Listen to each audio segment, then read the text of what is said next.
No início do século XIX, algo inesperado aconteceu no Atlântico. O Império Europeu inteiro começou a se mover.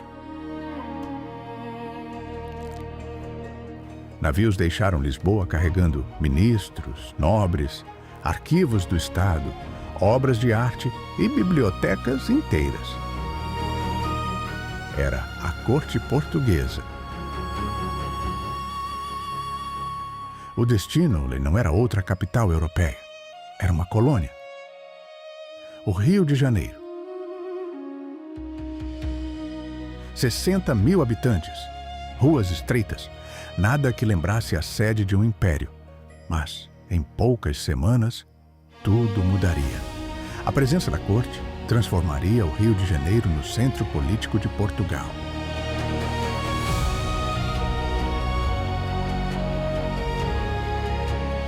E essa mudança alteraria profundamente o destino do Brasil. Mas para chegar nesse ponto, algo havia acontecido na Europa.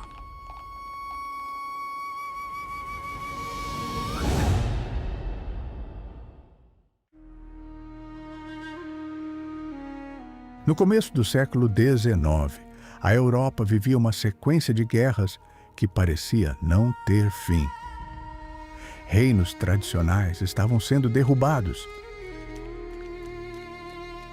Fronteiras mudavam constantemente. E no centro dessa transformação estava um homem.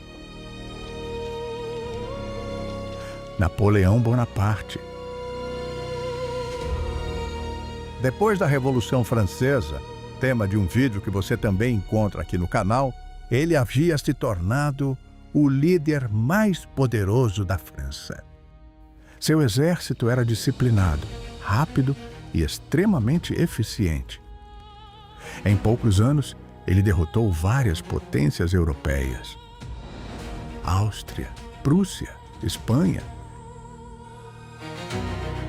Reinos que pareciam sólidos começaram a ruir. Napoleão queria reorganizar a Europa sob influência francesa. Para isso, precisava enfraquecer seu maior inimigo, a Inglaterra. Os britânicos dominavam os mares e tinham uma economia poderosa baseada no comércio internacional. Derrotá-los diretamente era difícil. Em 1806, Napoleão anunciou o bloqueio continental. Nenhum país europeu poderia negociar com os ingleses. Portos seriam fechados. Navios britânicos seriam proibidos. Sem comércio, a economia da Inglaterra seria sufocada. Portugal mantinha uma antiga aliança com os britânicos. Era uma relação de séculos. Portugal dependia da Inglaterra para a proteção naval e para o comércio. Romper essa ligação seria extremamente arriscado. Mesmo assim, Napoleão exigiu que os portugueses obedecessem ao bloqueio. Lisboa tentou ganhar tempo. Diplomatas negociavam. Mensagens cruzavam a Europa. Mas a paciência de Napoleão estava acabando.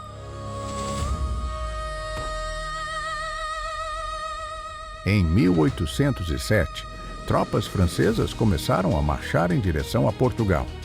A ameaça agora era real. Se a corte permanecesse em Lisboa, corria o risco de ser capturada. E a captura de um rei significaria algo grave: o controle político do país. Diante desse cenário, a monarquia portuguesa começou a considerar uma solução radical: levar a corte para a América.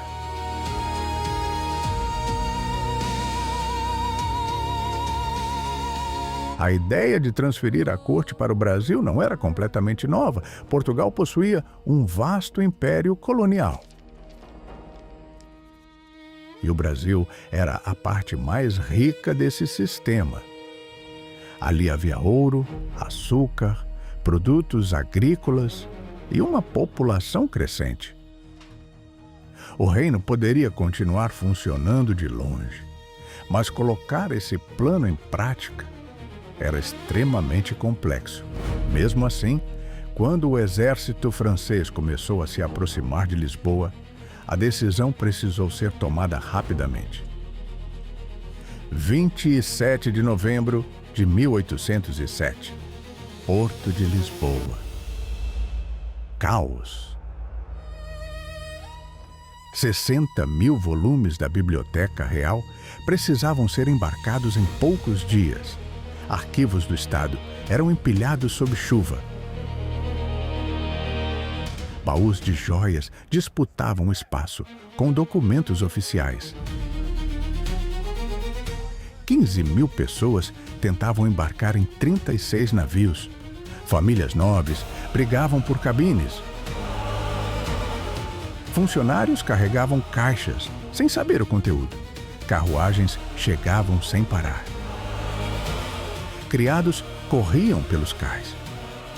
Soldados tentavam organizar filas. No horizonte, tropas francesas se aproximavam da cidade. A partida não foi organizada. Foi fuga.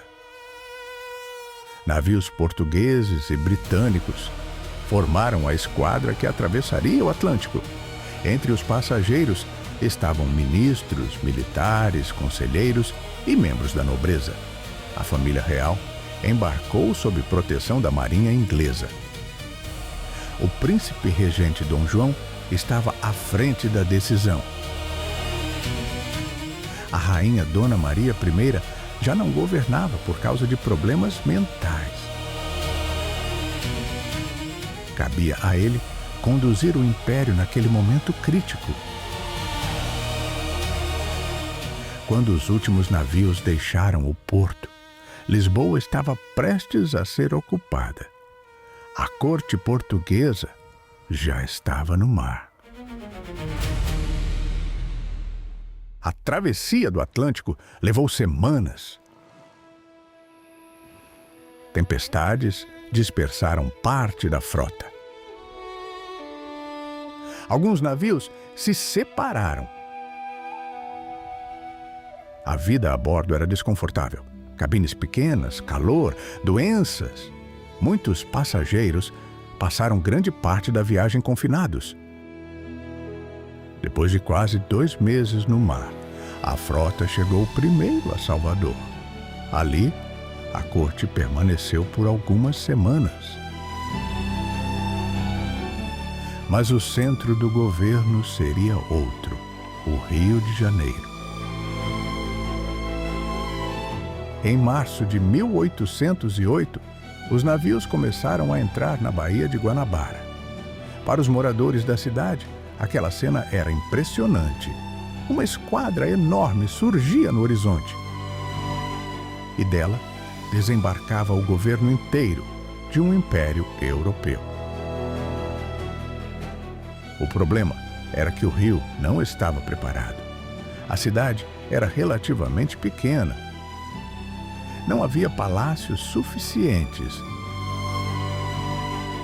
nem prédios administrativos adequados.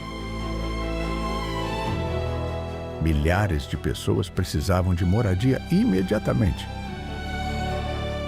Em muitas portas apareceu uma marca pintada: PR, oficialmente Príncipe Regente. Na interpretação popular, ponha-se na rua. Famílias acordavam com soldados batendo à porta. Tinham poucas horas para sair. Suas casas seriam ocupadas por cortesãos recém-chegados. Comerciantes perderam imóveis de gerações. Alfaiates viram suas oficinas transformadas em residências nobres. Não havia recurso, não havia compensação. A corte precisava de espaço e quem estava no caminho foi removido. O cotidiano da cidade mudou rapidamente. Ruas ficaram mais movimentadas. Cerimônias oficiais começaram a acontecer.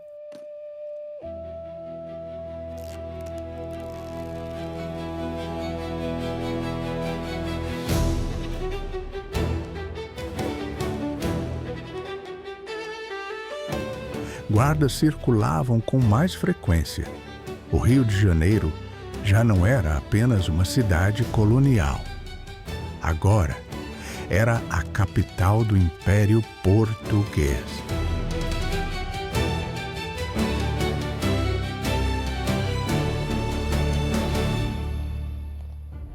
A presença da corte trouxe mudanças rápidas. Poucos dias depois de chegar ao Brasil, Dom João tomou uma decisão que mudaria a economia da colônia: a abertura dos portos às nações amigas. Durante séculos, o comércio brasileiro havia sido controlado exclusivamente por Portugal. Agora, navios de outros países também poderiam negociar diretamente com o Brasil. Isso mudou tudo. Navios estrangeiros começaram a chegar com mais frequência. Produtos novos apareceram nos mercados. Mercadorias circulavam com maior variedade. O Rio de Janeiro se transformava em um centro comercial muito mais ativo. Mas as mudanças não ficaram apenas na economia. A corte precisava de instituições. Foi criada a imprensa régia. Pela primeira vez, o Brasil passou a ter uma tipografia oficial. O primeiro jornal impresso no Brasil, a Gazeta do Rio de Janeiro, começou a circular em setembro de 1808. Não publicava críticas ao governo, apenas anúncios oficiais e notícias aprovadas pela corte. Mas era imprensa, e uma vez iniciada não pararia mais. Também foi fundada a Biblioteca Real. Milhares de livros trazidos de Portugal formaram um acervo que mais tarde se tornaria a Biblioteca Nacional. O Banco do Brasil foi criado. Escolas militares começaram a funcionar. O Jardim Botânico foi fundado para estudar plantas e espécies trazidas de diferentes partes do mundo.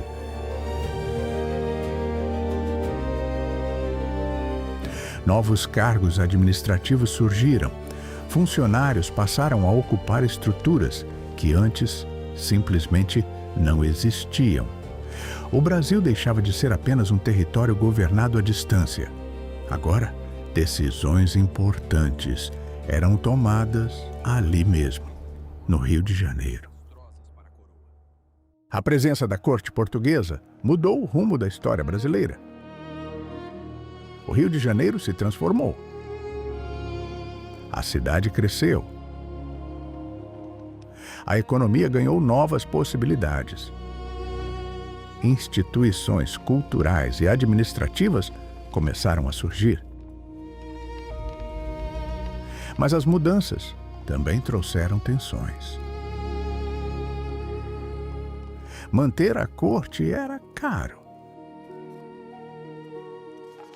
Os gastos públicos aumentaram. Impostos cresceram. As diferenças sociais ficaram ainda mais visíveis. Mesmo assim, algo fundamental havia mudado. O Brasil já não ocupava o mesmo lugar dentro do Império. Em 1815, aconteceu uma mudança decisiva. O território deixou oficialmente de ser colônia. Passou a formar o Reino Unido de Portugal, Brasil e Algarves. O centro político do Império continuava no Rio de Janeiro. Mas a situação na Europa começava a mudar. Napoleão havia sido derrotado. Portugal pressionava pela volta da corte. Em 1821, Dom João retornou a Lisboa. mas seu filho permaneceu no Brasil. Dom Pedro.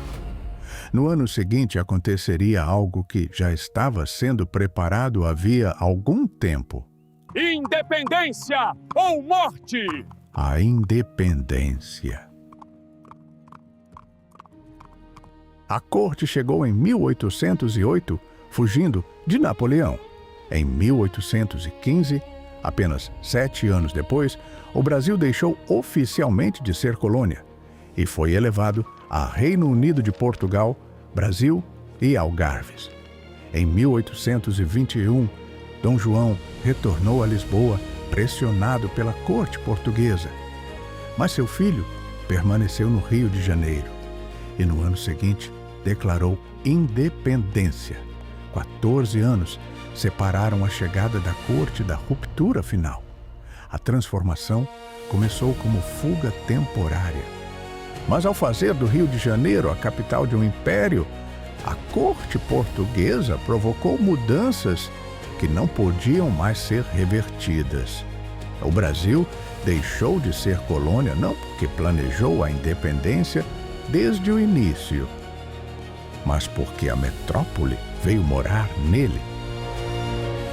E quando tentou voltar a tratá-lo como território distante, era tarde demais.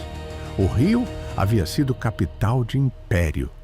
Não aceitaria voltar a ser apenas porto colonial.